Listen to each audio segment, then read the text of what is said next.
श्रीमद् देवी भागवत महापुराण दूसरे दिन का पाठ प्रारंभ। व्यास जी का जन्म।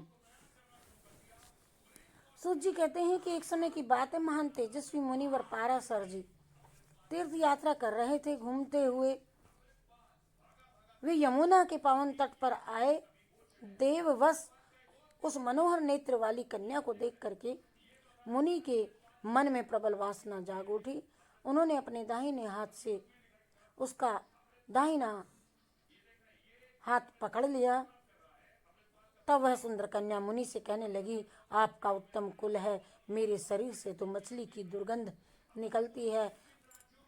मुझे देख करके आपके मन में यह कुत्सित भाव कैसे उत्पन्न हो गया? मत्स्य गंधा के इस प्रकार के वचन कहते ही पाराशर जी ने अपने तपोबल से उसे कस्तूरी की गंध वाली बना दिया और वह सुगंध 4 कोस तक फैल गई। तब मुनि से वह योजन गंधा कल्याणी सत्यवती कहने लगी, हे मुनिवर, ये जन समाज देख रहा है तथा उस तट पर मेरे पिताजी भी हैं। और इस प्रकार सत्यवती के युक्तिपूर्ण वचन सुनकर महान विचारशील पाराशर जी ने उसी क्षण अपने पुण्य के प्रभाव से कुहिरा उत्पन्न कर दिया। कुहिरा उत्पन्न हो जाने पर तट पर अंधेरा छा गया। तब सत्यवती ने कोमल वाणी से मुनि से यह वचन कहा, विप्रवर, मैं अभी कुंवारी हूँ, यदि गर्भवती हो गई तो पिता से क्या कहूँगी? पाराशर जी ने कहा, प्रिय, मेरा प्रिय कार्य करने पर भी तुम कन्या ही रहोगी। भामिनी, तुम्हें और भी जो अभिष्ट हो वह वरदान मांग लो। सत्यवती बोली, सम्मान प्रदान करने वाले मुनि जी, आप ऐसी कृपा कीजिए जिससे जगत में मेरे माता पिता इस रहस्य को न जान सके। मेरा कन्या व्रत भंग न होने पाए।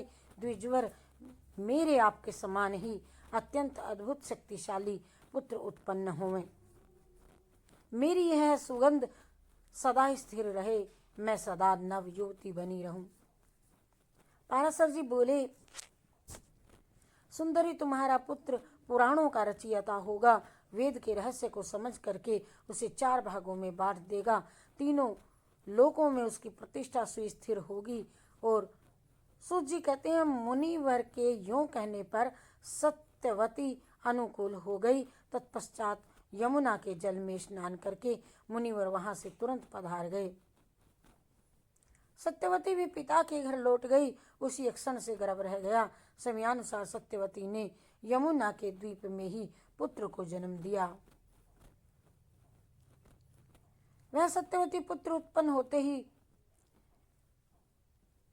तेजस्वी पुत्र उत्पन्न होते ही बढ़ गया और अपनी माता से कहने लगा, माँ, मुझ में असीम शक्ति है। मन को तपोनिष्ठ बना करके ही मैं गर्भ में प्रविष्ट हुआ था। अब तुम इच्छानुसार जहाँ जाओ चाहो जा सकती हो। मैं भी तपस्या करने को चला जाता हूँ। माताजी, कभी तुम्हारे सामने अत्यंत कठिन परिस्थिति आ जाए तो मुझे स्मरण करना, मैं उसी क्षण सेवा में उपस्थित हो जाऊंगा।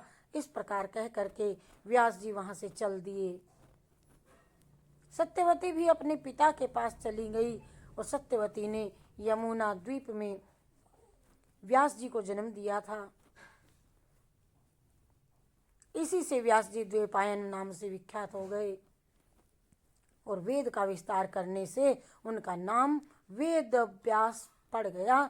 और पुराण संहिताएं तथा श्रेष्ठ महाभारत सब उन्हीं की रचनाएं हैं। देवी भागवत में ये दूसरे दिन का पाठ है। 9 दिन का पाठ देवी भागवत में ये इसी तरह की कथा आएंगी। महान तेजस्वी मुनिवर पाराशर जी। जय श्री कृष्ण, जय राधे राधे। कृष्णार्पणमस्तु, शिवार्पणमस्तु। जय भगवती माता की जय।